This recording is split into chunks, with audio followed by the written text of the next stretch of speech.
Lotus Ayurveda India में आपका स्वागत है। मैं हूं उत्पल चौधरी।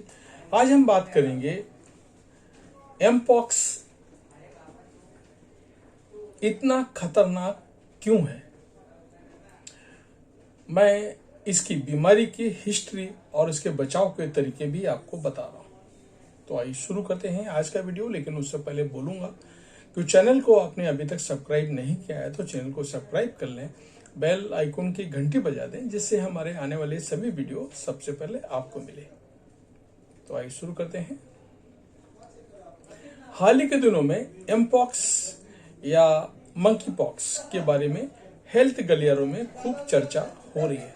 इन दिनों यह गूगल में ट्रेंड भी कर रहा है। इसका एक कारण है कि पिछले दिनों WHO ने एमपॉक्स पर अपनी चिंता जाहिर की।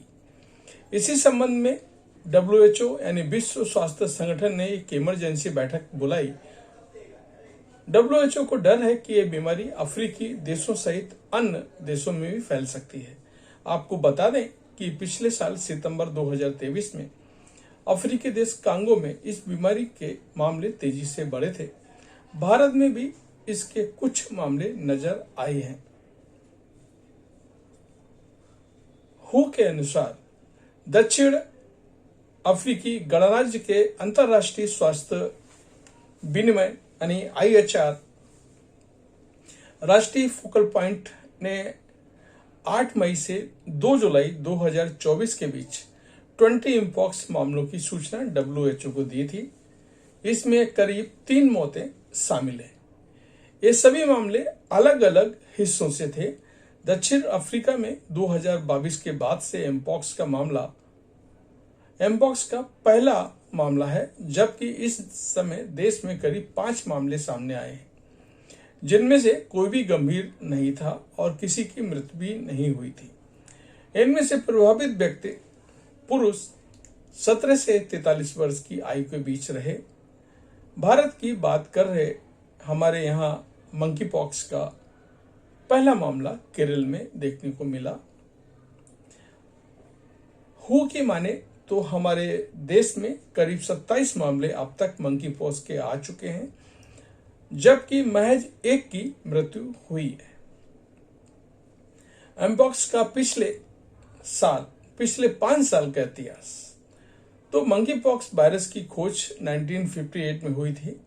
इस बीमारी का नाम भले ही मंकी पॉक्स रखा गया था, लेकिन उस समय तक इसके होने के पीछे की मुख्य वजह का पता नहीं चला था। मंकी पॉक्स का पहला इंसानी मामला 1970 में देखने को मिला था। बहरहाल हू ने बीमारियों के नामकरण के संदर्भ में मॉडर्न गाइडलाइन को फॉलो करते हुए 2022 में इस बीमारी का नाम बदल दिया।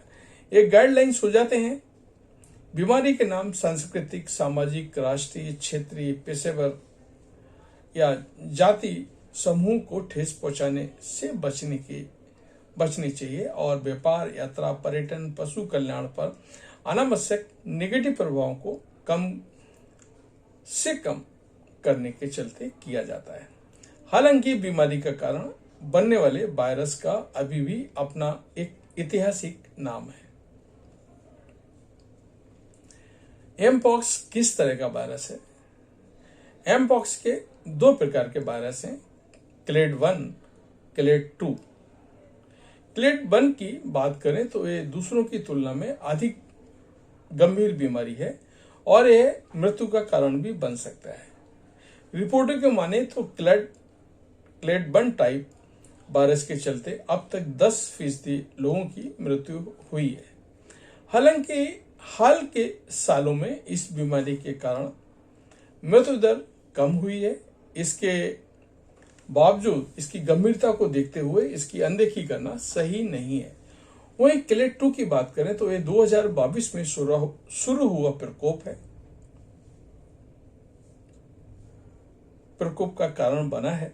हालांकि सच है कि इस क्लेड 2 के मरीजों के लक्षण हल्के नजर आते हैं और 99% लोग इस बीमारी से रिकवर हो जाते हैं। Mpox vaccine. एमपॉक्स की गंभीरता और मृत्यु दर को कम करने के लिए इस संबंध में 2 वैक्सीन मौजूद हैं। एमपॉक्स को मैनेज करने के लिए बेहतर वैक्सीन माना जा रहा है। सवाल ये उठता है कि आखिर किन लोगों को ये वैक्सीन लगानी चाहिए, क्या इसके कोई साइड इफेक्ट भी हैं? उन लोगों को यह वैक्सीन जरूर लगवानी चाहिए जिन्होंने ऐसे पार्टनर के साथ पिछले 14 दिनों के अंदर सेक्स किया हो जिसे एमपॉक्स हो चुका है। इसके अलावा गे, बाइसेक्सुअल, ट्रांसजेंडर या जिन लोगों का एक से अधिक लोगों के साथ शारीरिक संबंध है, उन्हें इस तरह वैक्सीन जरूर लगवाना चाहिए। एमपॉक्स से प्रोटेक्शन के लिए जेनोस की 2 डोजेस लगाई जाती हैं। एक डोज लगाए जाने के बाद दूसरे डोज का करीब 4 सप्ताह का इंतजार करना पड़ता है। किन लोगों को एमपॉक्स वैक्सीन नहीं लगवानी चाहिए? उन लोगों को एमपॉक्स नहीं लगवानी चाहिए जिन्हें जोनोस के पहले डोज के बाद सीवियर एलर्जिक रिएक्शन हुआ था। अपनी हेल्थ कंडीशन के बारे में डॉक्टर से बात करें। वे एलर्जिक रिएक्शन के प्रभाव को कम करने के लिए एंटीबायोटिक्स की मदद ले सकते हैं। एमपॉक्स वैक्सीन के साइड इफेक्ट। वैसे तो एमपॉक्स वैक्सीन के कोई साइड इफेक्ट नहीं है, लेकिन CDC की माने तो कुछ लोगों को वैक्सीन लगाने के बाद रेडनेस और इचिंग की समस्या हो सकती है। वहीं कुछ लोगों को वैक्सीन लगाने के बाद बुखार, सरदर्द, थकान, मितली, ठंड लगना और मांसपेशियों में दर्द की समस्या भी हो सकती है। आपको बता दें कि सभी संकेत इस ओर इशारा करते हैं कि आपका इम्यून सिस्टम वैक्सीन के प्रति रिस्पॉन्स कर रहा है। एमपॉक्स के लक्षण। एमपॉक्स होने पर आमतौर पर लोगों को हाथों, पैरों, चेस्ट और मुंह में रसेस हो जाते हैं।